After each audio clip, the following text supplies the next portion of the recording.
Salut à tous, c'est Schooner, on se retrouve pour une nouvelle vidéo. Alors dans cette vidéo là, je vais vous parler donc de la faction de Cygnar.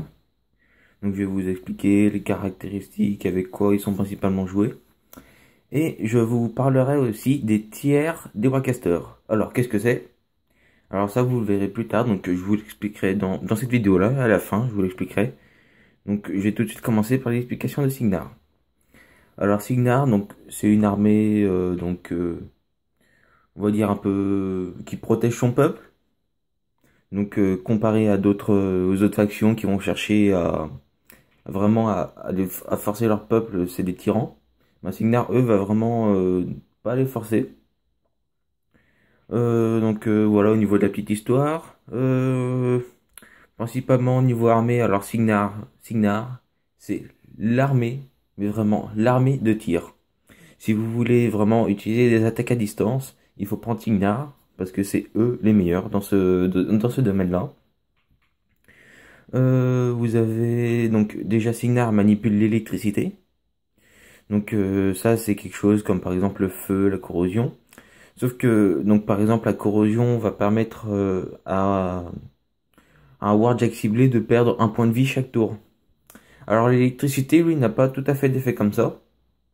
Mais par contre ça va être des effets qui vont par exemple un Warjack peut avoir une attaque électrique sans avoir d'effets qui vont être caractéristiques. Oui, si, qui vont être caractéristiques à cet élément. Donc, alors chez Cygnar, grâce à l'électricité, on utilise principalement la description. La description, ça fait que sur un Warjack qui a été touché, donc le Warjack va perdre tous ses focus, et il ne pourra pas relier de sort, et tout ça pendant un tour. Il peut pas avoir de focus non plus. Ensuite, vous avez l'électrolype. Alors ça, c'est vraiment quelque chose qu'on va utiliser par exemple contre les unités qui va être dévastateur. Alors on va dire par exemple une figurine qui fait une attaque à distance, qui est dotée de électrolype. Donc on va dire par exemple son attaque a une portée de 10 et une puissance de 12. Donc hop, elle attaque, elle réussit à toucher la figurine ciblée. Alors la figurine ciblée, on fait les jets de dégâts. Et tout de suite après, donc vous mettez l'effet de l'électrolype, vous ciblez une figurine dans les 4 autour de la figurine ciblée, et la figurine dans les 4 autour de la figurine ciblée principalement va subir un jet de dégâts de puissance 10 qui ne peut pas être évité. Donc ça c'est quelque chose de très utile franchement pour les unités. Voilà, niveau bataille. Vous avez donc Cygnar aussi, c'est une faction qui s'est très bien développée dans les jacks, donc qui leur permet d'avoir des effets plutôt intéressants. D'ailleurs même il est dit dans la description que c'est les jacks les plus développés, car c'est eux d'abord qui avaient commencé à les utiliser. Ensuite, je vais commencer à vous parler de ces fameux tiers, les tiers des Warcasters, donc TIER, oui, ça fait comme un tiers. Un Warcaster peut avoir jusqu'à 4 tiers. Donc alors les tiers, ça va être des pouvoirs en quelque sorte, accordés aux Warcasters, qui vont leur donner des petits trucs en plus. Alors par contre, ces tiers, pour les utiliser, il faut remplir des conditions spéciales. Donc par exemple, avoir dans son armée des figurines bien précises. Donc alors j'ai essayé de vous expliquer un peu mieux ça. Donc je vais vous montrer un site que j'utilise assez souvent. Alors ça s'appelle Battle College. Donc je ne sais pas si vous connaissez ou pas.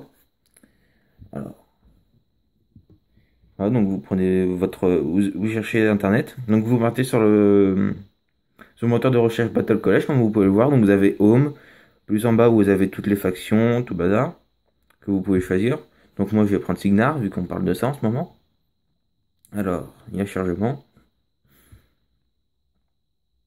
Voilà, donc on arrive dans la partie Cygnar. Alors vous avez une petite description. Bon, par contre, je suis navré, mais ce site est en anglais, donc faut comprendre un petit peu l'anglais. Mais ils décrivent pas mal de trucs, c'est assez bien.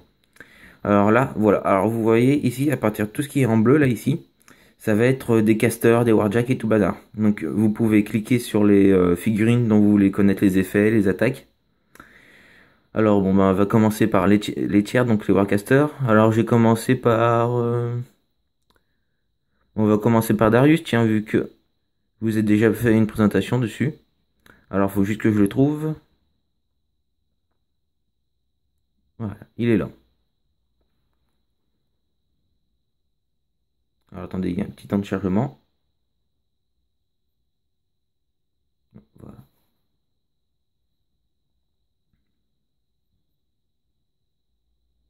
Voilà. Donc vous arrivez sur cette page-là, donc vous avez déjà une photo de description de Darius. Ensuite, quand on descend un petit peu plus bas, donc, alors, j'ai essayé de vous grossir un petit peu tout ça. Donc là, ici, il vous parle des statistiques. Plus là, vous avez le fit, donc qui est juste là. Oh, hop là, excusez-moi. Donc là, ici, vous avez les attaques. Donc il y a le canon, Quack Armor, Went. Ils vous mettent aussi les effets des attaques. Ensuite, ils vous mettent les effets. Et là, ici, vous avez les sorts. Donc ça, c'est vraiment un site qui est assez bien. Il faut juste comprendre l'anglais. Ensuite, il vous parle des petits halfjacks. Donc là, ici, vous avez une description de Darius, là, tout le long. Et là, voilà, on arrive à la partie intéressante. Donc là, Darius, lui, c'est un caster qui est un peu exceptionnel parce que lui, il a deux tableaux de tiers. Donc vous pouvez choisir entre les deux. Alors ici, vous pouvez voir, donc vous avez le tiers 1, tiers 2, tiers 3, tiers 4. Alors, donc on va commencer par le tiers 1. Alors, donc ça, c'est ce qu'il faut pour que le sort marche. Donc il faut que l'armée inclue toutes les modèles qui sont dessus. Donc tous les modèles qui sont dessus. Alors vous avez donc les signiards, donc des personnages des Warjack. Il y a Thunderhead. Vous avez les fields mécaniques, les Sword Knight. Dans les solos, vous avez Journeyman Warcaster, le Squire et Arlan Strangenway. Alors si vous avez toute cette figurine là dans votre armée, alors je suis désolé, moi je vous l'accorde, je suis pas très bon en anglais. Donc si vous arrivez à décrypter, donc vous mettez sur pause et vous essayez de comprendre. Donc il y a les modèles in the battle group gain an in-game effect of the first turn. Bon, je suis désolé pour l'accent, franchement c'est pas terrible. Donc moi perso, ça là, ce premier effet, j'ai pas compris. Hein. Enfin, alors ensuite, donc dans le tiers 2, vous devez avoir 2 unités de Sword Knight. Donc vous avez l'effet qui est juste à droite. Ensuite, vous n'avez pas du tout de Jack léger dans l'armée de Darius. Alors ça, par contre, c'est un des effets que j'ai réussi à comprendre. Alors, donc, si vous n'avez pas de Jack léger dans votre armée, eh ben, les Jack lourds vous coûtent 1 point en moins. Donc, par exemple, vous avez Thunderhead. Au lieu de coûter 12 points, il va en compter 11. Le Amos Smith, au lieu d'en coûter 8, il va en coûter 7. Donc ça, c'est vraiment quelque chose qui est très utile quand on veut faire nos compositions d'armée. Et donc, il y a Thunderhead dans le battle group de Darius. Et in-game effect for turn 1. Donc ça, je comprends pas cet effet. Alors ensuite, vous avez... Donc dans la deuxième partie, dans l'autre tableau de tiers. Donc vous avez une autre composition d'armée. Donc vous avez des Warjack. Ensuite, vous avez Field Mécanique, les Rangers, Stormblade, Stormith, Unity. Dans les solos, le Squire, les Stormblade solo, Stormith solo. Donc si vous avez tous les modèles. Donc durant votre premier tour, quand Stormal utilise ses Lightning Pod, et ben vous pouvez en poser 3 d'un coup. Au lieu d'en mettre un. Parce que donc, le Stormwall, je vous rappelle, c'est le colossal. Et il a des petits Lightning Pods. Donc c'est des petits trucs qui vont agir comme les Stormy Starfeller. Vous allez pouvoir les utiliser par exemple pour faire des effets de triangulation. Et donc là, normalement, dans l'effet de Stormwall, vous pouvez en poser qu'un seul par tour. Et bah là, hop, si vous avez toute l'armée qui est au-dessus, là, et bah hop, vous pouvez poser les 3 d'un coup. Alors ensuite, votre armée inclut une ou plusieurs unités de Rangers. Donc les Halfjack. Donc les Halfjack, c'est les petites poules de Darius. Attendez, je remonte un peu. Donc voilà, les Halfjack, c'est les 3 petites choses qui sont là. Donc ils gagnent déploiement avancé. Oui, c'est ça, déploiement avancé. Ça va vous permettre, donc, par exemple, les Halfjack de se déplacer de leur 6 pouces, il me semble, de vitesse normale. Et de 6 pouces encore en plus. Alors, dans votre battle group de Darius, vous incluez un ou plus de Stormwall, donc le colossal. Donc,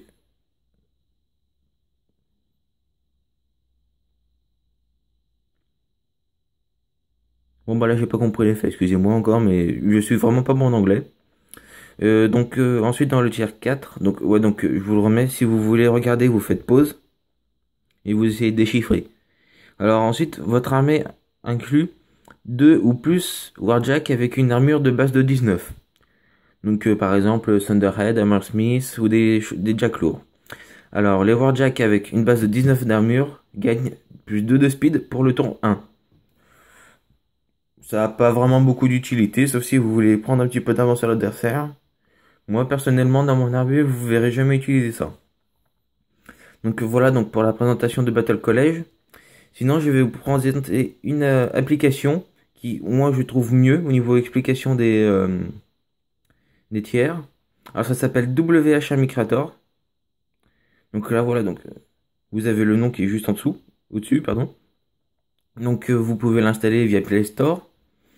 Alors vous avez l'option créer une armée, charger une armée. Vous avez les batailles, vous pouvez voir vos cartes et tout, des trucs assez intéressants. Alors je vais vous montrer donc par exemple pour créer une armée. Donc on va faire Signar.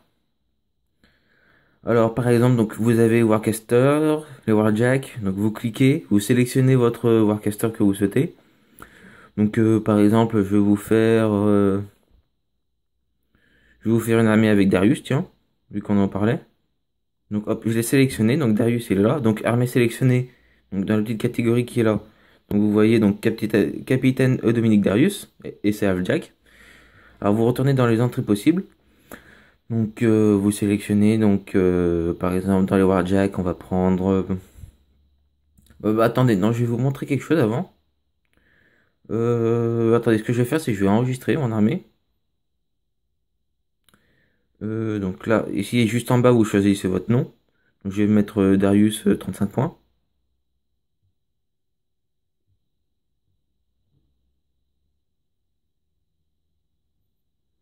Hop et je sauvegarde. Alors ensuite je fais retour. Hop là. Alors charger une armée. Donc Darius 35 points. Donc voilà vous chargez une armée. Vous pouvez récupérer votre armée où elle était avant. Ensuite donc on va sélectionner Warjack. Alors par exemple on va prendre le Hammersmith, le Ironclad, Thunderhead. Donc voilà.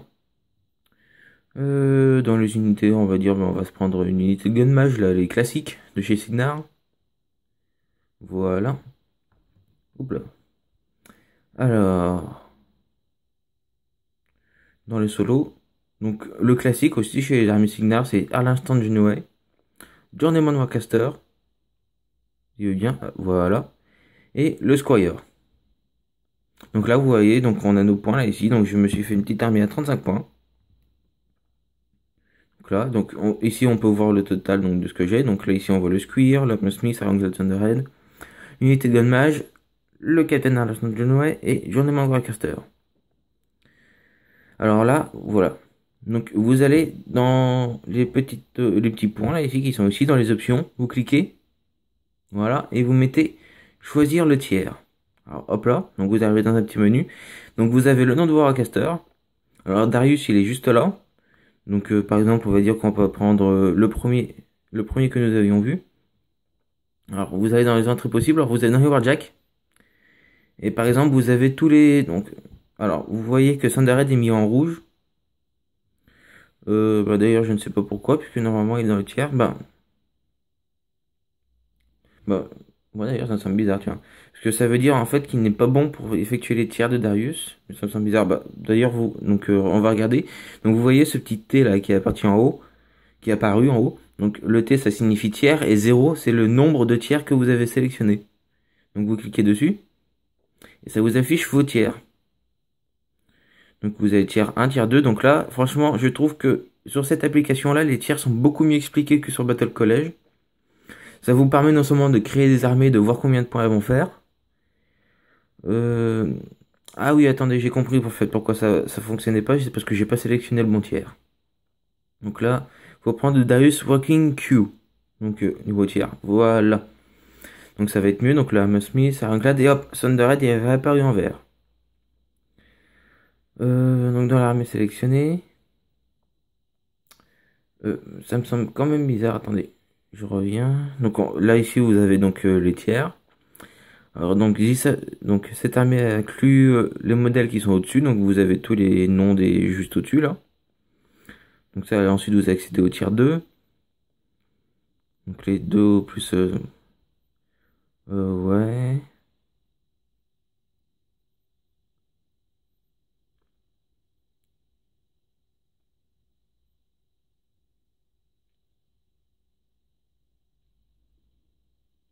Bah, je vois pas pourquoi ça fonctionne pas. En fait, normalement, Mobile Sarclad et Thunderhead, ils devraient coûter un point en moins. Mais attendez, ce que je vais faire, je vais peut-être essayer de faire comme ça. Je vais les supprimer. Je retourne dans les Warjack. Amos Smith. Ironclad. Thunderhead. Maintenant, ça ne fonctionne toujours pas. Alors, je sais pas, il doit y avoir peut-être un bug là dans l'application. Hmm.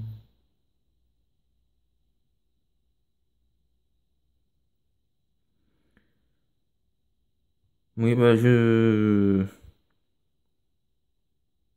Ouais, je suis désolé, il doit y avoir un petit bug de l'application. Enfin, ouais, de l'application, que ça fonctionne pas. Donc, normalement, Amos Smith devrait faire coûter 7 points. Ironclad 6 et Thunderhead 11. Donc, normalement, ça devrait apparaître. Euh, Normalement, je devrais gagner aussi le tier 4. Donc, comme j'ai Thunderhead dans mon armée, ma zone de déploiement est de 2 en plus. Donc ça, c'était un des effets que je vous ai dit que j'arrivais pas à lire. Donc là, ici, c'est beaucoup mieux expliqué sur cette application-là. Donc par contre, c'est aussi en anglais. Mais c'est beaucoup plus facile à comprendre dessus.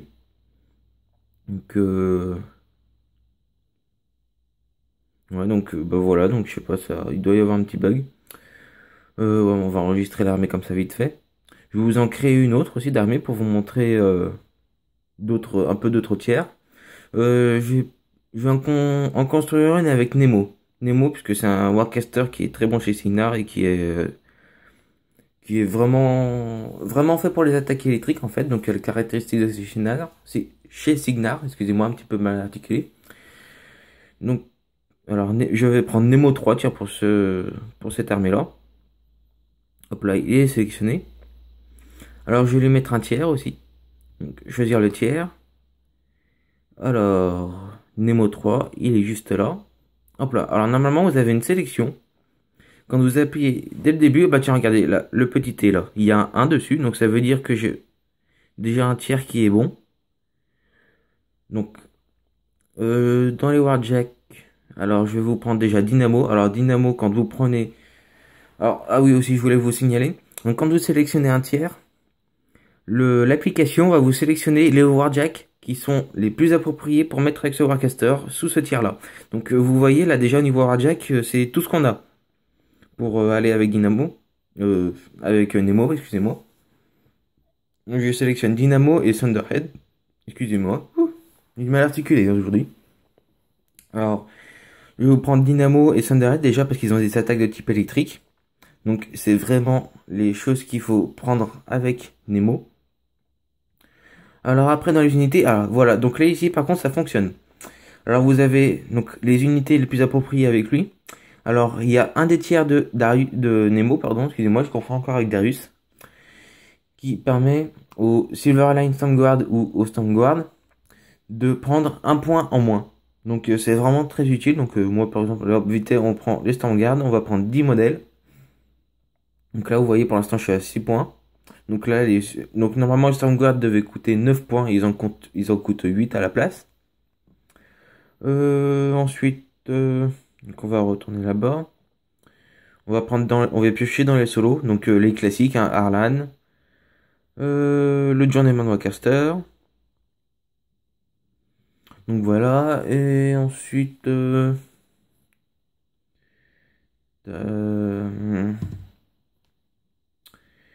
que je peux faire encore en plus? Bon, on va revenir dans les unités, tiens. Et je vais prendre les Storm Tower, donc qui sont, hop là, j'en ai sélectionné deux sans faire exprès. Donc ce sont des unités qui vont être vraiment pas mal avec Nemo. Donc déjà parce qu'ils ont une attaque à distance, portée 10 et puissance 14. Donc puissance 14 c'est vraiment super bien. Donc il me reste encore un point à mettre. Bah, j'ai juste revenir là-dedans, choisir le tiers, je vais en mettre aucun. Et puis je vais tricher un petit peu, je vais prendre un solo dans les mercenaires. Et je vais prendre Reynolds. Donc là, voilà, Reynolds Gober Speculator, qui est juste là, qui coûte 1 point. Voilà. Ensuite, je vais choisir le tiers. On va remettre le Nemo 3. Donc là, ici, ils me disent que celui-ci n'est pas bon pour le tiers, mais c'est pas trop grave. Et voilà, donc dans l'armée sélectionnée, donc voilà, on a fait une petite armée à 35 points avec Nemo. Donc les Stormguards qui coûtent 8 points au lieu de 9. Alors, Reynolds Gober Speculator, je l'ai pris. Parce que avec Nemo, il va être super bien. Alors déjà, donc, alors juste Reynolds, il n'a aucune attaque. Il a juste des effets, mais des effets qui vont être super bien. Alors déjà, juste, je vous explique vite fait Nemo. Alors dans ses attaques normales, alors il a une défense de 14, une armure de 16, et il a une attaque à distance de portée de 10, de type électrique. Et devinez quoi? La portée de cette attaque est égale à sa zone de contrôle. Donc autrement dit, sa zone de contrôle s'étend à 14 pouces, donc la portée de l'attaque est de 14 pouces. Et il peut frapper de partout sur la map. Enfin, de partout dans sa zone de contrôle. Et il a un effet, cette attaque, quand il cible une figurine, après il lance un D3. Donc c'est pour savoir quelle figurine il va...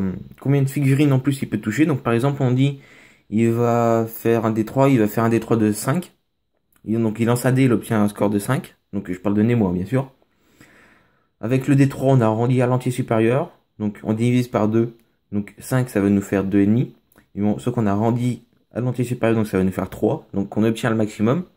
Ça veut dire qu'on non seulement donc on fait notre attaque à distance sur une figurine, mais en plus on peut cibler 3 autres figurines, donc en chaîne. Donc ça va par exemple, je vais vous faire un petit exemple avec mes figurines que j'ai là. Alors par exemple donc là ici donc voilà, je les rapproche un petit peu juste pour vous montrer un petit peu l'effet. Donc là ici j'ai Striker, là il y a Lancer, Ironclad et Chargeur. Si par exemple Nemo va cibler cette figurine là avec son attaque à distance et il le touche, il lance un D3, hop, notre score est de 3. Et ben il y a un effet, il peut cibler une figurine dans les 4 autour de Striker, donc la figurine qu'il a ciblée, et la figurine va subir 10 points de dommage, donc il va être touché automatiquement et subir un jet d'attaque de 10 pouvoirs. Donc c'est plutôt pas mal. Donc par exemple, je vous fais le truc. Alors hop, il attaque Striker. Striker est touché. Donc on fait le calcul des dommages. Hop, hop là, une fois que c'est fini, hop, le lancer, pardon, est automatiquement touché, subit un jet de dégâts de 10. Et comme dans notre D3, on avait obtenu un résultat de 3, ça veut dire qu'on peut toucher encore 2 autres figurines. Donc hop, je touche l'Ironclad et hop, je touche le chargeur. Mais par contre, par exemple, si je veux faire... non, je vais pas vous faire comme ça. Je vais vous prendre par exemple l'Ironclad, hop, je vais le mettre par là. Et le chargeur, je vais le décaler. Hop, je touche Striker. Je lance mon dé, j'obtiens un D3 de 2. Hop, donc je fais le chargeur. Mais par contre, comme j'ai déjà touché le Striker, je ne peux pas le toucher une deuxième fois avec cet effet. Donc, comme il n'y a aucune autre figurine dans les 4 autour du Lancer, et ben hop, ça s'arrête maintenant. Et avec Gober Speculator, et ben cette attaque, vous pouvez l'effectuer 2 fois. Et pour ça, il faut que le Gober Speculator soit en socle à socle avec le Warcaster. Ensuite, sinon, dans les autres effets de Gober Speculator, vous avez donc toujours quand il est en socle à socle, vous pouvez mesurer la portée donc d'une attaque donc à distance. Donc par exemple votre Warcaster est sur le terrain, il veut cibler une figurine, sauf qu'il sait pas si la figurine il peut la toucher ou pas. Si Gober Speculator est encore à corps en socle à socle avec le strike votre Warcaster, bah, votre Warcaster il a le droit de mesurer la distance pour voir si la figurine qu'il veut cibler est est à portée ou pas. Donc c'est un effet qui va être plutôt utile. Puis... il me semble qu'il avait un autre effet. Bah, d'ailleurs, c'est sûr. Euh... bah, attendez, d'ailleurs, je vais vous montrer. Bah, on va retourner sur Battle College. Donc, comme ça va nous permettre de voir les effets. Donc là, on est au retour sur Battle College. J'allais dans la petite barre de recherche qui est juste là. Attendez, je refais l'image. Voilà, on verra mieux. Donc, hop, vous mettez rechercher. Moi, je vais mettre mercenary. Donc, puisque les Gober Speculator, c'est un mercenaire. Alors,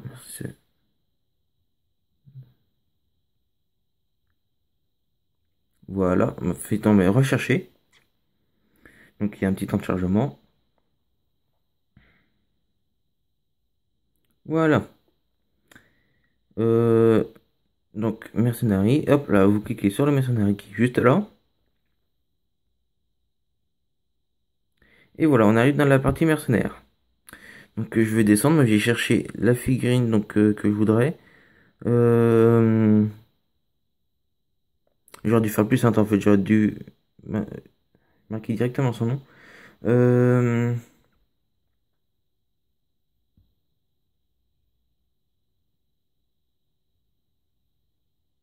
donc je marque son nom, hein. Juste, je vais voir si ça fonctionne ou pas.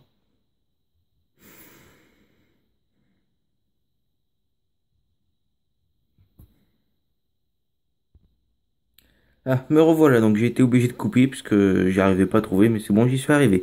Alors vous avez Reynolds, donc c'est ce personnage-là. Alors, donc voilà, donc on arrive dans ses effets, donc pour retrouver donc ce que je vous avais expliqué. Euh, Ah voilà, donc l'effet donc que j'avais oublié, donc c'est...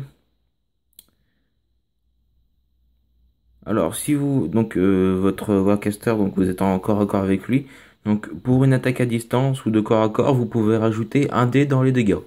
Donc là voilà, donc ensuite vous avez donc les effets que je vous avais indiqués, donc vous pouvez mesurer la distance de portée de votre Warcaster. Ensuite vous pouvez relancer une deuxième fois une attaque normale. Donc voilà pour Reynolds Gober Speculator. Donc ben voilà, je pense bien avoir expliqué au niveau des tiers et tout le bazar. Si vous avez eu du mal à comprendre les tiers, dans les commentaires, n'hésitez pas à le dire, j'essaierai de vous l'expliquer mieux que ça. Après sinon, donc je vous recommande vraiment donc le site Battle College, donc qui nous permet de connaître des effets de plusieurs figurines, et aussi l'application WH Army Creator. Donc c'est une application qui est vraiment très utile, donc qui va vous permettre de calculer le coût en points de votre armée. Ça vous permet aussi, par exemple, quand vous créez une armée, et ben vous pouvez jouer avec, donc vous créez votre armée, vous l'enregistrez, et lors d'une bataille, vous chargez votre armée, et ça va vous permettre, par exemple, de faire les cases de dégâts directement sur votre smartphone, au lieu de vous amuser à rayer, acheter des protège-cartes. Donc voilà, c'est vraiment des choses assez utiles. Donc j'espère que cette vidéo vous aura bien aidé. Je m'excuse aussi pour les petits moments où j'ai bafouillé durant les vidéos. Puis ben voilà, donc je vous dis à bientôt pour une prochaine vidéo. Donc à mon avis la prochaine vidéo j'expliquerai, ce sera un descriptif d'une figurine donc de chez Signar. Et donc on avec Lucky on espère bientôt commencer les rapports de bataille. Euh, Puis ben, de toute façon, dès qu'on aura commencé, on vous mettra les vidéos. Donc d'abord, pour commencer la rapport de bataille, on commencera avec les battle groups. Puis ensuite, on commencera à augmenter les points. Par exemple, on sera du 15 points, 25 points, et 35 points. Et puis plus tard, éventuellement, même on pourra aller jusque du 50 points. Donc je vous dis à bientôt pour une prochaine vidéo. C'était Schooner.